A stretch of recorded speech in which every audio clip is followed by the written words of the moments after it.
Hey artists, Miss K here. So I want a quick review on the 3 elements of sculptures that we're going to be focusing on today as we create part 2 of our Doodle sculpture project. Hopefully you took a look at the slides so you're familiar with these terms. I'm going to review them with a small sculpture that I brought along with me as an example. So here I have this sculpture. It's actually a hanging piece. So not only does this sculpture involve the 3 elements we're going to be talking about, but it also has movement to it, which our sculptures are going to be stagnant, meaning they're going to be standing still. However, movement is oftentimes an element of sculptures. Just a side note.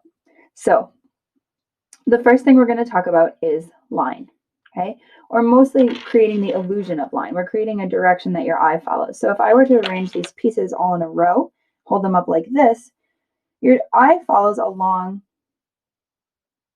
the horizontal and follows the pieces all the way across up to each chain on each side, kind of like a necklace, right? Now, if I were to hold it vertical and let them all kind of just flop around, then we have an interesting line because our eye sort of takes us up, over, and back up again. So it becomes sort of an abstracted zigzag type line.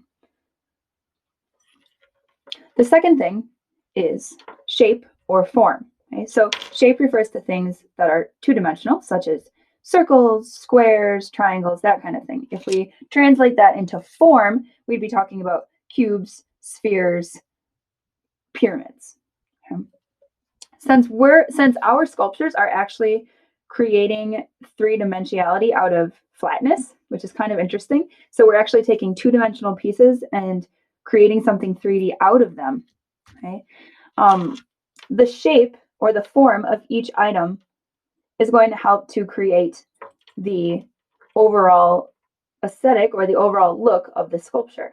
So each of these individual pieces was cut and formed into a certain shape or a certain form, right? And the last thing, positive and negative space plays a huge role in a sculpture, especially the ones we're going to be creating today because, like I said, we're using 2-dimensional objects. So we can look at each of these individual pieces again, and you can see there's negative space in each of the holes, that's a negative space, as well as the space around each of the individual sculptural pieces, which creates a really interesting visual.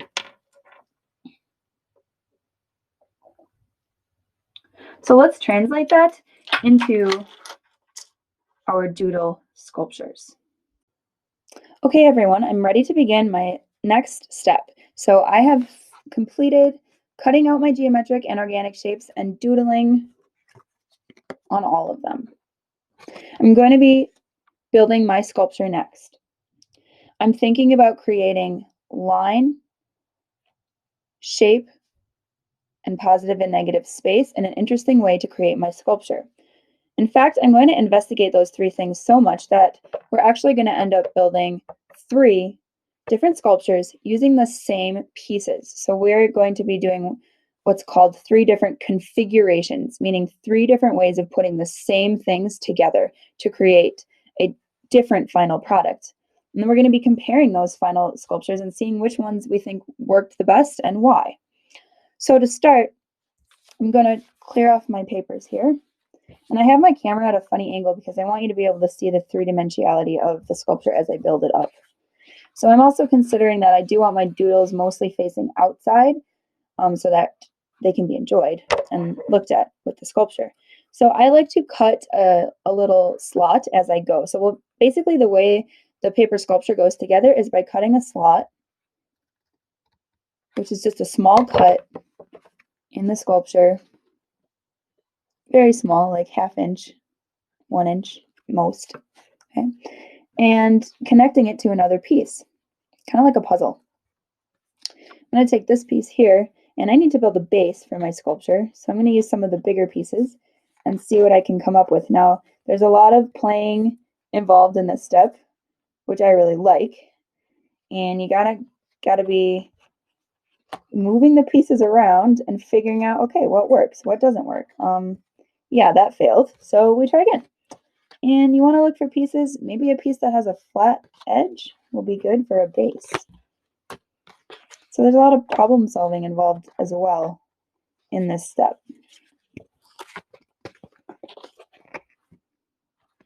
that's kind of interesting. So I'm thinking right away about this negative space here. I really like how one side is a soft curve and the other side is a little bit harsher of an angle. It makes kind of like a triangle in there. I'm really drawn to that shape. So I'm going to keep working off that. I'm going to put another shape on the other edge to sort of create more of a solid base. That looks good.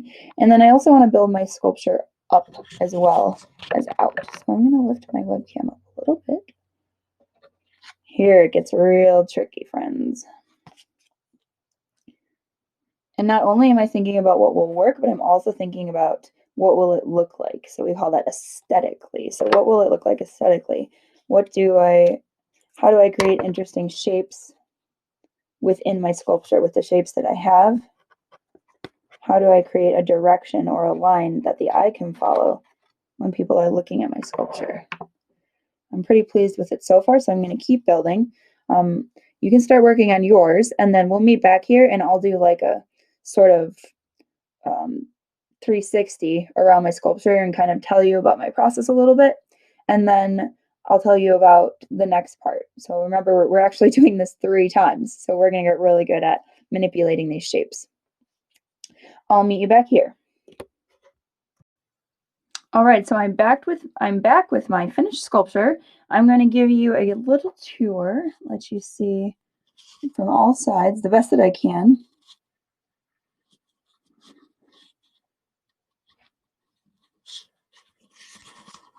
It's kind of like a roller coaster ride.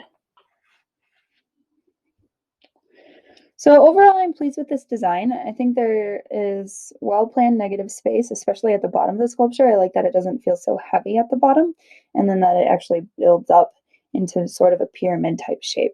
So that's the first one. I'm going to go ahead and take a photo of that with my Chromebook and upload that picture right away, and then I'm going to take it down. So I'll take a photo quick. And once my photo is taken, I'm going to take it apart and do it again.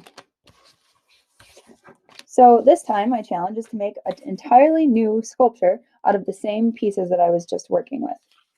So how can I create an entirely new sculpture with the same pieces I was working with? Well, by creating a different configuration. So maybe instead of starting with my large pieces, I'm going to challenge myself to start with my small pieces.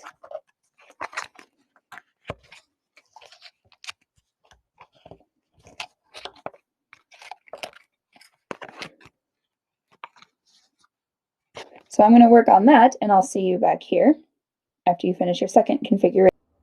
Hey, 6th graders, so here is configuration number 2. I decided to actually create a little bit of a line going kind of a little bit more horizontally versus vertically. So I wanted to play a little bit more with my horizontal space, or my space that was closer to the floor, than the space going upward into the air. So that's kind of what I played with this time around. You can see there's sort of almost an interesting little cubby in there. And that's what I came up with. So take a photo of your second configuration, share it with me, and do one final third configuration and go through the same steps. So reconfigure your pieces one more time, take a photo of it, and upload it to Seesaw, please. I hope you enjoy this project. Have fun. Sometimes I noticed that I was getting a little stressed out because these pieces didn't always want to stay. But if you make sure that you have 2 slots, let me show you.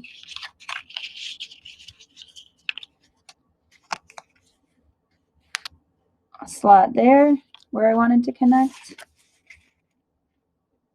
and a slot there so that they fit into each other. It works a lot better.